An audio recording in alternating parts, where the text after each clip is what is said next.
अब लेंगे different type vectors.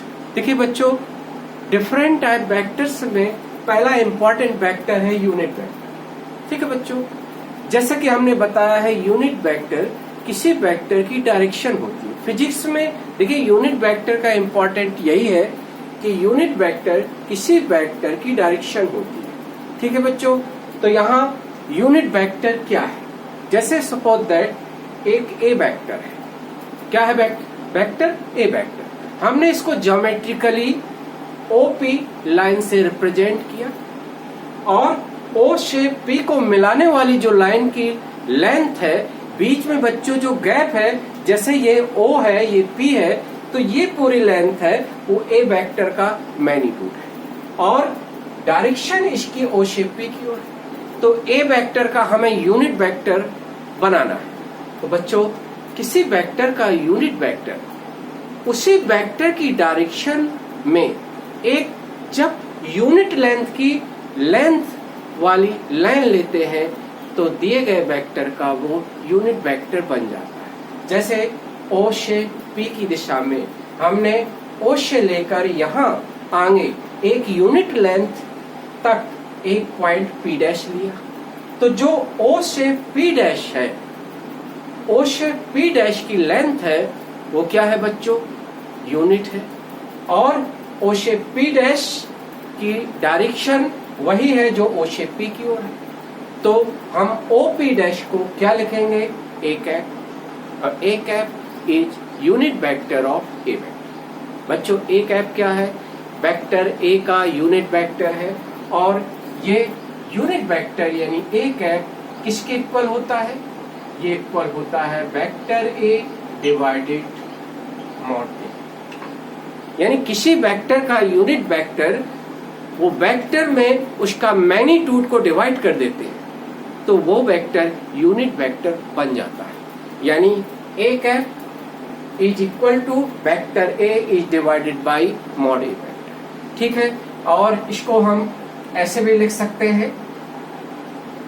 देखो बच्चों, ये क्योंकि वेक्टर ए का मैग्नीट्यूड हम मॉड ए से भी लिखते हैं और बिना एरो के आप ए लेटर लोगे वो भी वेक्टर ए का मैग्नीट्यूड है। ठीक है बच्चों, तो इस तरह यूनिट वेक्टर देखिए वेक्टर डिवाइडेड मैग्नीट्यूड। और जैसा कि हमने कहा है किसी वेक्टर का जो यूनिट होता है डायमेंशन होता है और उसके मैग्नीट्यूड का भी यूनिट और डायमेंशन सेम, इसलिए जो यूनिट इसकी है वही यूनिट इसकी है। इसलिए जो यूनिट वेक्टर होता है, unit vector is unitless dimensionless quantity. यानी वेक्टर का यूनिट वेक्टर की ना तो कोई मात्रक होता ना कोई विभव होता। क्लियर है कि नहीं है? तो इस तरह से हम वेक्टर ए को क्या लिखेंगे बच्चों? मॉड, या vector A is equal to A. फिर वही चीज जो पिछला हमने बताया है, A vector is equal to its magnitude into its direction. और मैग्नीट्यूड्स आप जानते हैं किसी वेक्टर का मैग्नीट्यूड कभी नेगेटिव नहीं होता। ठीक है, और कोई वेक्टर की डायरेक्शन अभी देखेंगे पॉजिटिव भी हो जाएगी, नेगेटिव भी हो सकती। तो यहाँ वेक्टर है मैग्नीट्यूड इनटू डायरेक्शन। क्लियर है बच्चों? तो यहाँ पर हम जैसे एक यूनिट वेक्टर क्या है? डायरेक्शन। यानी there is no important of unit vector in physics. These vector provide as direction one. यानी यूनिट वेक्टर का फिजिक्स में कोई महत्व नहीं है बच्चों, ये सिर्फ डायरेक्शन हमें देते हैं। जैसे हम कुछ स्टैंडर्ड डायरेक्शन भी ले लेते हैं, जैसे रेक्टेंगुलर कोऑर्डिनेट सिस्टम है बच्चों। There are 3 coordinate axis, X axis, positive Y axis and positive Z direction.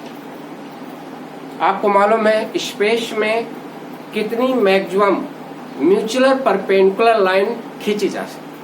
There are 3 maximum lines which are mutually perpendicular to each other. हम इनको 3 कोऑर्डिनेट एक्सिस का नाम दे देते हैं बच्चों। एक एक्स एक्सिस, एक वाई एक्सिस और एक जेड एक्सिस। तो हम क्योंकि ये इंडिपेंडेंट, अभी आगे चलकर पढ़ेंगे कितने डायमेंशन की मोशन हो सकती है, 3 डायमेंशन की मैक्सिमम मोशन। तो यहां हमें स्टैंडर्ड डायरेक्शन हम ले लेते हैं। जैसे बच्चों पॉजिटिव एक्स डायरेक्शन को हम लेते हैं, डिनोट करते हैं आई कैप से, प्लस आई कैप से। पॉजिटिव वाई डायरेक्शन हम किससे डिनोट करते हैं, plus J cap. Positive Z axis is denoted by plus के कैप। ठीक है बच्चों, यानी जैसे हमें पॉजिटिव एक्स की डायरेक्शन में कोई वेक्टर लिखना है तो मैग्नीट्यूड, उस वेक्टर का मैग्नीट्यूड और आई कैप का मल्टीप्लाई कर देंगे। ठीक है बच्चों, जैसे कोई वेक्टर 20 आई कैप है, इसका मतलब है ये वेक्टर की डायरेक्शन आई कैप है। और आई कैप बच्चों किसकी डायरेक्शन है, पॉजिटिव एक्स एक्सिस की डायरेक्शन। जैसे कोई पर्सन या कोई पार्टिकल का डिस्प्लेसमेंट 20 जे कैप मीटर है, इसका मतलब है 20 मैग्नीट्यूड है, यानी 20 मीटर ये चलता है, डिस्प्लेस होता है किस डायरेक्शन में बच्चों, पॉजिटिव वाई डायरेक्शन। समझ में आया? तो यहाँ डायरेक्शन कुछ डायरेक्शन को हम मान लेते हैं और ये स्टैंडर्ड डायरेक्शन होती है। जैसे आपको ये भी बता दें कि हर एक डायरेक्शन का एक अपोजिट डायरेक्शन, तो अपोजिट डायरेक्शन को उस डायरेक्शन का निगेटिव लेंगे। जैसे हम माने कि पॉजिटिव एक्स की डायरेक्शन आई कैप है बच्चों, तो पॉजिटिव एक्स के अपोजिट क्या होगा, नेगेटिव एक्स एक्सिस। तो नेगेटिव एक्स एक्सिस की डायरेक्शन बच्चों क्या लेंगे, माइनस आई कैप लेंगे। जैसे हम पॉजिटिव वाई एक्सिस ऊपर अपवर्ड डायरेक्शन लेते हैं बच्चों, तो डाउनवर्ड डायरेक्शन यानी पॉजिटिव वाई एक्सिस के अपोजिट डायरेक्शन कौन होगी बच्चों, negative Y axis direction, in downward direction. अभी ये आएगा काम आके मोशन काइनेमेटिक्स से पढ़ाएंगे। तो पॉजिटिव वाई एक्सिस की डायरेक्शन प्लस जे कैप है बच्चों, तो नेगेटिव वाई एक्सिस की डायरेक्शन यानी उसके अपोजिट माइनस जे कैप होगा। सिमिलरली जैसे पॉजिटिव जेड एक्सिस की डायरेक्शन बच्चों क्या है, प्लस के कैप। तो पॉजिटिव जेड एक्सिस के अपोजिट डायरेक्शन क्या हो जाएगी बच्चों, माइनस के कैप हो जाएगी। क्लियर है कि नहीं है? तो इस तरह हम ये i cap, j cap, k cap are unit vectors which are direction of positive x, positive y, positive z axis respectively। Clear हुआ बच्चों? तो इस तरह से ये यूनिट वेक्टर ये किसी वेक्टर की डायरेक्शन। क्लियर हुआ बच्चों?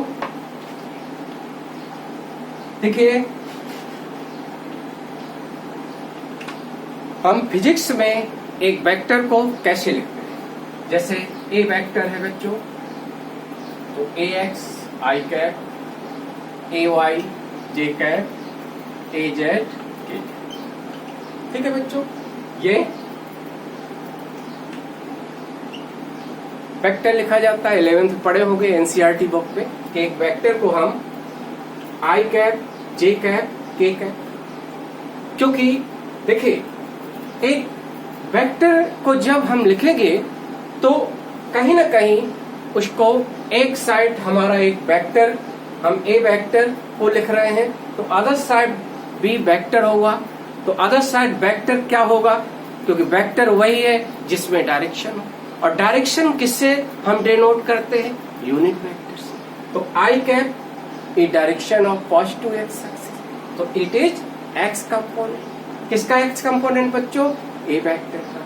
जे cap is direction of positive Y axis, तो ये Y component. K cap positive Z axis की डायरेक्शन, बच्चों ये जेड कंपोनेंट। इस तरह से ये ए वेक्टर में जब X component, Y component, Z component है, यानी ऑल 3 कंपोनेंट प्रेजेंट है, तो इस वेक्टर को कहते हैं स्पेस वेक्टर। कौन सा वेक्टर बच्चों, स्पेस वेक्टर, यानी ये वेक्टर स्पेस वेक्टर है, यानी तीनों कंपोनेंट प्रेजेंट है। यदि तो ये है, यदि ये वेक्टर ऐसा है बच्चों,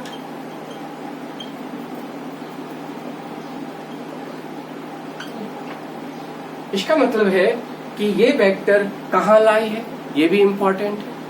ये वेक्टर में आई कैप का टर्म है, जे कैप का टर्म है, बट के कैप का टर्म एब्सेंट है। इसका मतलब है कि एक्स कंपोनेंट वाई कंपोनेंट है, इसलिए वेक्टर बच्चों एक्स वाई प्लेन वेक्टर है। किस प्लेन है? एक्स वाई प्लेन वेक्टर है। ठीक है बच्चों, आप वेक्टर को देखकर भी कह सकते हैं ये वेक्टर किस तरह का वेक्टर का नेचर है, ये एक्स वाई प्लेन है कि स्पेस वेक्टर है कि केवल ये वेक्टर एक कंपोनेंट वाला वेक्टर है। जैसे हम कहें ए वेक्टर ये है, A X I cap A Z K cap, तो बच्चों ये एक्स कंपोनेंट और जेड कंपोनेंट, तो ये वेक्टर कहाँ किस प्लेन में लाई है? ये लाई है एक्स जेड। ठीक है बच्चों, जैसे ये A Y J cap A Z K cap, तो ये vector J cap Y component K component but X component absent, तो ये वेक्टर कहाँ लाई है? Y Z plane. ठीक है बच्चों, तो तीनों वेक्टर एक प्लेन में लाई है। कहाँ लाई है? एक प्लेन में लाई है। ठीक है बच्चों, और इस तरह से हम वेक्टर को जज करते हैं। जैसे अभी आगे चलकर ये कंसेप्ट कहाँ यूज होगा बच्चों, कई बार ऐसे नीट में आईआईटी मेंस में क्वेश्चन आ जाते हैं कि आपको पता नहीं चलता कि इसका कंसेप्ट कहाँ से लिया। जैसे हम कहें कि अभी आएगा किसी बॉडी में टू फोर्स एक्ट कर रहे हैं, उनका रिजल्टेंट कहाँ लाई है, तो दोनों फोर्स को क्या करेंगे? सम कर देंगे, और सम करेंगे बच्चों, तो सम होने के बाद आपका यदि एक्स कंपोनेंट वाई कंपोनेंट है तो कह देंगे दोनों फोर्स का रिजल्टेंट एक्स वाई प्लेन में लाई है। समझ आए बच्चों? तो इसलिए ये सब पॉइंट क्लियर। तो इस तरह का ये सारे वेक्टर होते हैं। अब जैसे हम एक स्पेस वेक्टर की बात करें, तो जैसा कि वेक्टर में क्या है बच्चों? मैग्नीट्यूड है, तो इसका मैग्नीट्यूड क्या होता है? ये आप 11th में पढ़े हैं, ए एक्स स्क्वायर ए वाई स्क्वायर और ए जेड स्क्वायर। ठीक है बच्चों, सो किसी वेक्टर का मैग्नीट्यूड क्या होता है? अंडर रूट आई कैप के गुणांक का स्क्वायर प्लस जे कैप के गुणांक का स्क्वायर प्लस के कैप के गुणांक का स्क्वायर, यानी ऑल जो कोफिशिएंट है आई cap j cap k cap के स्क्वायरिंग का सम और फिर रूट स्क्वायर करेंगे, तो that is magnitude of given vector. इसलिए बच्चों, क्योंकि क्या होता है, किसी भी रियल नंबर का स्क्वायर क्या होता है? पॉजिटिव होता है, इसलिए किसी वेक्टर का मैग्नीट्यूड कभी नेगेटिव नहीं होगा। दिस इज रीजन, क्योंकि किसी वेक्टर का मॉड ए, जैसे वेक्टर ए का मॉड ए, मैग्नीट्यूड कभी नेगेटिव नहीं होता, ऑलवेज क्या होता है? पॉजिटिव होता है। तो इस तरह से ये मैग्नीट्यूड, इस वेक्टर का मैग्नीट्यूड हम ऐसे लिखते। और मैग्नीट्यूड, जैसे कि मैग्नीट्यूड को हम ऐसे भी लिखते हैं और ऐसे भी लिखते हैं। ठीक है, तो इस तरह से ये वेक्टर मैथमेटिकली हम लिखते हैं।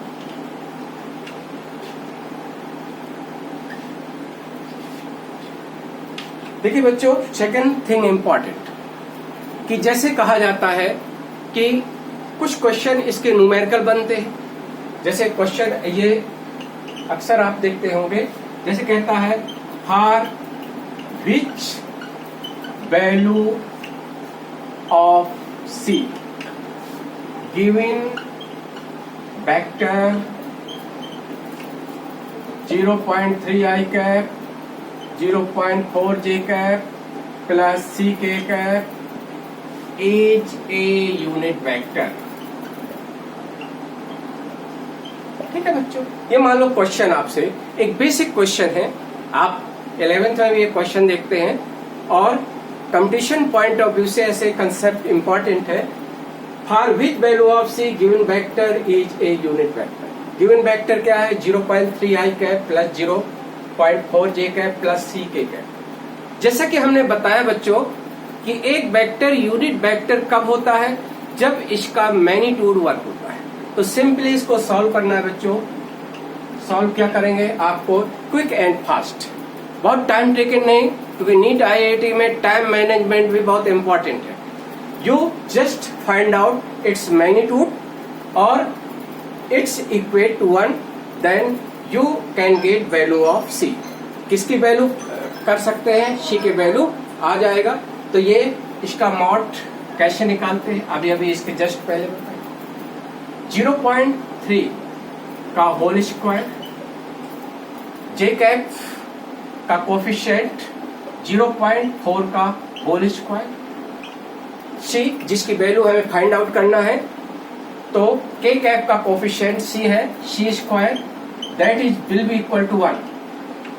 किसके इक्वल करोगे? 1।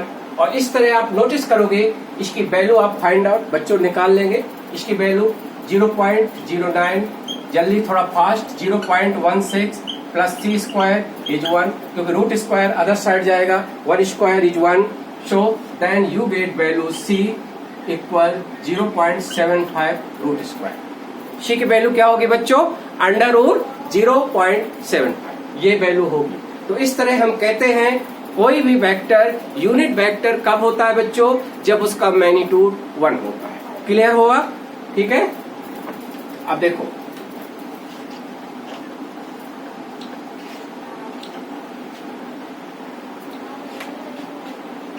इसके बाद होता है, एक आता है इक्वल वेक्टर।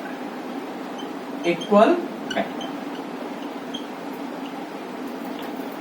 देखो बच्चों, 2 या more than 2 vector are said to be equal if their magnitude as well as direction are equal. Same vector, दो वेक्टर या दो से अधिक वेक्टर इक्वल कब कहोगे? जब दोनों का मैग्नीट्यूड, डायरेक्शन दोनों सेम होनी चाहिए। ठीक है बच्चों। जैसे हम अभी आगे चलकर कई बार ऐसे देखेंगे कि कोई भी वेक्टर कब तक नहीं चेंज होता, कब तक कांस्टेंट है? जब तक मैग्नीट्यूड और डायरेक्शन दोनों में से कोई चेंज ना हो। और ये दोनों में एक चेंज हो जाए या दोनों चेंज हो जाए तो वेक्टर वेरिएबल हो जाता है, वेक्टर चेंज हो जाता है। तो यहां देखेंगे इक्वल वेक्टर क्या है। देखो मैथमेटिकली पॉइंट ऑफ, जैसे मैथमेटिकली वेक्टर क्योंकि एक मैथ का पार्ट है और आपको जैसे नोट्स बनाना है तो दो तरह के नोट्स होते हैं, एक तो वर्ड में लिख सकते हैं, ठीक है, और दूसरा आप क्या कर सकते हैं मैथमेटिकली। जैसे हम कहें if mod A equal mod B and A cap is equal to B cap, यानी mod A is equal mod B का मतलब same magnitude, same magnitude. A cap is equal to B cap का मतलब direction of A vector is equal to direction of B vector, that's mean same direction, same direction. Then vector A is equal to vector B. देखो बच्चों, if mod A equal mod B as well as A cap is equal to B cap, then vector A equal vector B। जब magnitude same, direction same है, तभी दोनों vector same है। या फिर reverse way में हम कह सकते हैं कि यदि दो वेक्टर बराबर तभी होंगे बच्चों जब ये दो वेक्टर बराबर हैं, दो वेक्टर बराबर हैं, आपको कह दिया जाए vector is equal to vector B, तो कंफर्म है कि दोनों का मैग्नीट्यूड सेम है और डायरेक्शन भी सेम है। क्लियर हुआ? जैसे हम ये कहें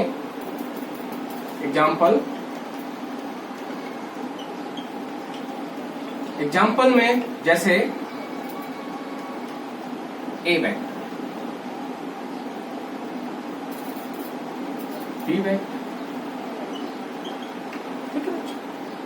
ए वेक्टर बी वेक्टर, ठीक है। जो देखते हैं दोनों की लाइन सेम लेंथ की है, तो लाइन की लेंथ मैग्नीट्यूड होता है बच्चों। तो यानी length of A is equal to length of B, यानी magnitude of A is equal to magnitude of B, and direction of A is same. What is direction of B, यानी जो direction B की है वही direction ए की है, क्योंकि दोनों वेक्टर दोनों लाइन पैरेलल है और एरो एक ही डायरेक्शन में है। तो हम क्या कहेंगे, देखो बच्चों, कहेंगे दोनों का मैग्नीट्यूड सेम है। हियर क्या बच्चों कहेंगे, यहां कहेंगे A mod A equal mod B and A cap is equal to B cap, then A vector is equal to vector. ठीक है बच्चों, तो यहां आप दो वेक्टर को देखकर आप कह सकते हैं कि वेक्टर इक्वल है या अनइक्वल। भाई जो वेक्टर इक्वल नहीं है उन वेक्टर को अनइक्वल वेक्टर्स कहेंगे। यदि वेक्टर में मैग्नीट्यूड सेम है बट डायरेक्शन सेम नहीं है, जैसे हम एक एग्जांपल दें, देखो बच्चों एक एग्जांपल दे दें, दूसरा एग्जांपल, जैसे हम यहां कहें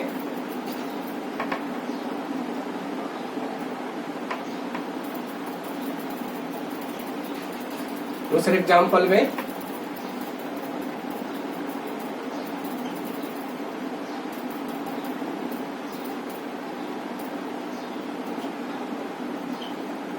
ए वेक्टर बी वेक्टर, ए वेक्टर जैसे लेंथ 2 सेंटीमीटर और इसकी लेंथ है that is 4 centimetre. There are A and B vector are geometrically are shown in figure. So हम दोनों वेक्टर को ज्योमेट्रिकली ऑब्जर्व करके हम कह सकते हैं whether vector are equal or not। ठीक है, तो यहां देखेंगे, नोटिस करेंगे कि line of A is not equal to line of B. So here mod A is not equal to mod, but देखेंगे दोनों वेक्टर एक ही डायरेक्शन में है, तो यहां क्या कहेंगे, A cap is equal to B, यानी दोनों का मैग्नीट्यूड सेम नहीं है बट डायरेक्शन दोनों की सेम है। तो क्या कहेंगे here, but A cap is equal to B cap, but mod A is not equal to mod. So हम क्या कहेंगे कि दोनों वेक्टर इक्वल नहीं है, यानी दोनों वेक्टर इक्वल नहीं है क्योंकि दोनों वेक्टर का मैग्नीट्यूड इक्वल नहीं है। बट जब भी दोनों की डायरेक्शन सेम है, यानी दोनों की डायरेक्शन सेम हो बच्चों, क्योंकि दोनों वेक्टर का मैग्नीट्यूड इक्वल नहीं है। ठीक है, तो इस तरह हम देखते हैं, जैसे कहा जाए कि दोनों का मैग्नीट्यूड का रेशियो, कभी ऐसा एग्जाम, तो बच्चों देखते हैं कि जो लेंथ है बी वेक्टर की लेंथ है, उसका जो लाइन की लेंथ है ए की लाइन से क्या है 2 टाइम्स, कितना है 2 टाइम्स है। तो यहां हम क्या कहेंगे, mod B is equal to, ठीक बच्चों, कभी कभी ये रेशियो आ सकता है बी और 1 रेशियो, क्योंकि ए वेक्टर की लाइन 2 सेंटीमीटर है, बी वेक्टर की लाइन 4 सेंटीमीटर है, तो magnitude of B vector is 2 times of magnitude of A vector. So हम व्हेन इफ एग्जामिनर कभी ऐसे समटाइम्स कभी एग्जाम में ऐसा ए वेक्टर का मॉड और बी वेक्टर का मॉड का रेशियो आ जाए तो हम क्या कहेंगे, मॉड ए और मॉड बी का रेशियो 1:2 होगा। That is clear. तो ये आपका ऐसा भी बच्चों होता है कि जैसे इसका एग्जाम्पल हम फिजिक्स में देखते हैं कि कभी कभी जैसे 2 पर्सन हैं, एक ही डायरेक्शन में चल रहे हैं, 2 पर्सन एक ही रोड में चल रहे हैं, एक ही डायरेक्शन में चल रहे हैं, बट अलग अलग स्पीड से चल रहे हैं बच्चों। जैसे 2 पर्सन हैं और 2 person are running on the road in same direction but different speed. मान लो वो एक पर्सन 20 मीटर पर सेकेंड से, दूसरा पर्सन मान लो 40 मीटर पर सेकेंड से। तो यहाँ हम क्या कहेंगे, दोनों जो वेलोसिटी है, दोनों की जो डायरेक्शन है, चलने की डायरेक्शन, ये direction of velocity are same, but mod of velocity यानी स्पीड आर डिफरेंट। क्लियर है? तो इस तरह कभी कभी ऐसा भी है बच्चों, दो वेक्टर इक्वल नहीं हो पाते जबकि उनका मैग्नीट्यूड सेम है, बट डायरेक्शन क्या होती है, डिफर होती है। जैसे हम देखें, एक वेक्टर ये और एक वेक्टर ये, दोनों की लाइन सेम, लाइन की लेंथ सेम। जैसे हम कहें here mod A is equal to mod B, दोनों वेक्टर की लाइन हम देखेंगे सेम लेंथ है, तो दोनों का मैग्नीट्यूड क्या है बच्चों, सेम है। ठीक है, यानी मॉड ए बराबर mod B, but A cap is not equal to B cap. Direction of A vector is not equal to direction of B vector. तो then vector is not equal to vector B. जैसे कभी some time question में analyse करना हो कि why A vector is not equal to vector B, so you can say direction being direction different, both vector are not equal to each other। सो दोनों vector की direction अलग अलग होने के कारण बच्चों ये दोनों वेक्टर सेम नहीं है, जबकि दोनों का मैग्नीट्यूड क्या है, सेम है। ठीक है, तो इस तरह हम इक्वल वेक्टर कहते हैं। फिर से रिमाइंड कर दें, इक्वल वेक्टर कब होते हैं बच्चों, जब दोनों का मैग्नीट्यूड सेम। इस तरह बच्चों हमने वेक्टर की एक पूरी आपको प्लेलिस्ट बना देंगे। ठीक है, और जैसे कि पिछले हमारे वीडियो पूरे ग्राफ के थे, हमने ग्राफ पूरे जितने हमारे वीडियो हैं, आप ग्राफ के वीडियो देख लो तो आपका ग्राफ का कंसेप्ट क्लियर हो जाएगा। इस तरह हम वेक्टर की एक सीरीज चला रहे हैं और ये सभी बच्चों के लिए है जिनका फिजिक्स कमजोर है या जो जिनका वेक्टर कमजोर है और वो चाहते हैं हमारी, जैसे वेक्टर केवल इसी में यूजफुल नहीं है, अभी इलेक्ट्रोस्टैटिक में जब आप न्यूमेरिकल पोर्शन करते हैं तो वेक्टर से ही आप अपने जो कैलकुलेशन की स्पीड है वो आप बढ़ा सकते हैं। इसलिए हमारा ये वेक्टर की एक चला रहे हैं, वेक्टर टॉपिक है, इसको जरूर आपको पढ़ना है और साथ साथ अपने फ्रेंड को भी बताना है जिन बच्चों को मालूम नहीं है कि रावत सर ने ये क्लास ऑनलाइन क्लास शुरू कर दिए हैं, तो उन बच्चों को भी इन्फॉर्म करिए और ज्यादा से ज्यादा बच्चों को शेयर कर दो बच्चों, जिससे सभी बच्चों को ये फायदा मिले। ठीक है, तो